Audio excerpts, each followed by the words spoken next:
Could old-fashioned mean angry or disconsolate in early 19th century England?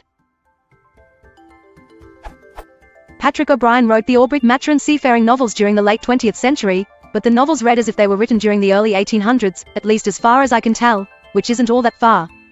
O'Brian sometimes uses the phrase old-fashioned in a way that apparently means something like irked, angry, or disconsolate, depending on the situation. Here are two examples from his novels. From Post Captain, second in the series. And John Lakely, main top. Do you remember him? You sewed him up very near, the first time you ever sailed with us and we had a brush with an Algerine. He swears you saved his privates, sir, and is most uncommon grateful, would feel proper old-fashioned without him, he says. From Desolation Island, fifth in the series. I dare say, said Cobb. But he's only a blue finner, a nasty, spiteful thing. You plant a harpoon in his side, and what does he do? He rushes on you like a thunderclap and beats the boat to splinters and then runs out 1,000 fathom of line. You don't want to take notice of him. Now by your leave, sir, I must go aloft. There's Moses Harvey looking down quite old-fashioned, for to be relieved.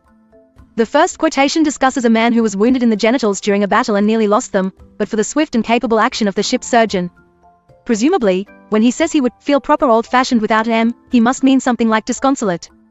The second quotation refers to Moses Harvey, who is waiting to be relieved and is looking down disdainfully on Cobb, who should have already relieved him.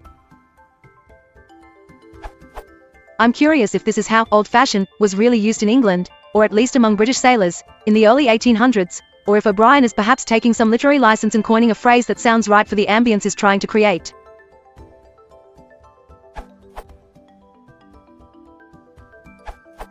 The second example is not so much disdainful as disapproving, and is still in use in Britain, e.g. here.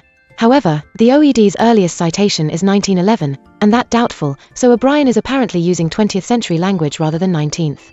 But bear in mind that there is very little evidence for how seamen spoke in those days, so it may easily be accurate, just not demonstrably so.